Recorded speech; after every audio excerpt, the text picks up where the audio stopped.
the Southeast Asian country of Laos. More than 50 years after America's bombing campaign in Southeast Asia ended, cluster bombs continue to kill and maim civilians here. This report is from 2016, but unexploded bomblets continue to put lives in danger. คนเจ็บคนนี้เข้ามาเขาย้อนว่าเราถือระเบิดเวลาเราไปเฮ็ดจูดสวนเนาะแล้วจูดสวนแล้วพอระเบิดแตกใส่แขนของเราเราเข้ามาหาพวกเขาพอจึงได้เฮ็ดแขนแดงให้เราเฮ็ดแขนสูงเนาะเข้าส่วนถึง Sarah Gulabdallah is an anti-cluster munitions activist with legacies of war. As someone who was born in Laos, I grew up watching my father work and operate on victims of cluster munition accidents, like the ones that I'm holding here. You know, these are examples of cluster munition, and that had a profound impact on my life. Cluster munitions can be shells, missiles, rockets, or bombs that explode in the air, dropping bomblets over a wide area. During the Vietnam War, Laos, Cambodia, and Vietnam were heavily bombed by the U.S. You know, we estimate that at least 13 million tons of ordnance were dropped in these three countries. In Laos, it's estimated at least 30% of these munitions failed to explode on impact, leaving vast numbers, millions of unexploded ordnance laying dormant in the ground that can still be activated to this day 50 years later. The deadly legacy left by unexploded ordnance led in part to a 2008 convention banning cluster munitions. And the reason that that treaty was necessary in the first place is that cluster munitions are indiscriminate weapons. They do not discriminate between civilians and combatants. The United States, Ukraine, and Russia are among the countries that did not sign the treaty. In June, the Biden administration announced they would supply the Ukraine military with cluster munitions that are shot out of howitzers, rather than dropped from planes.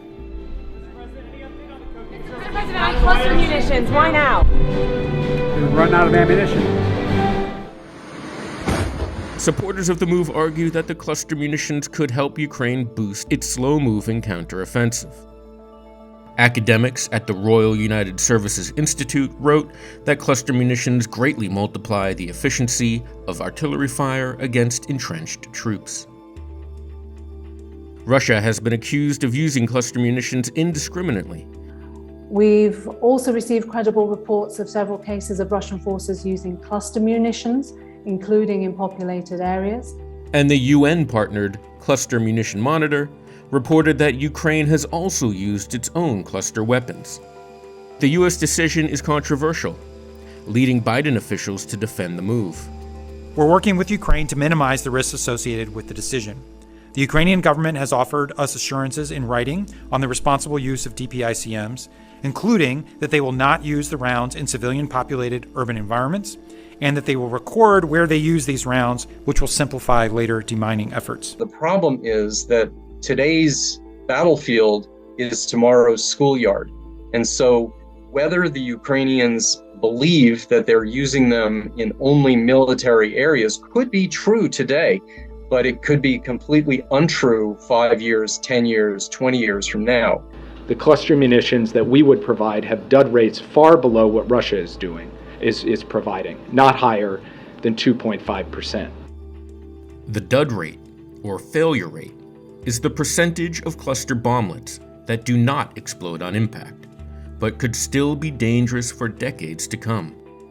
Gulabdallah from Legacies of War considers the dud rates to be misleading. Regardless of all the dud rates, I will say this: it's inconsistent, it's unreliable. And the costs of removing the dormant munitions could be prohibitive for Ukraine once the war is over. The U.S. has already spent nearly $200 million over the last 20 years to help Laos rid its territory of UXO, or unexploded ordnance. It's easy and cheap to drop cluster munitions, but it's very expensive and hard to do the demining work. The long-term impact of this is deadly, and the people that will bear the biggest burden from this are Ukrainians, men, women, and children that have yet to be born. A reality that many in Laos know all too well, where a walk to school or working the fields could lead to life-altering injury or death.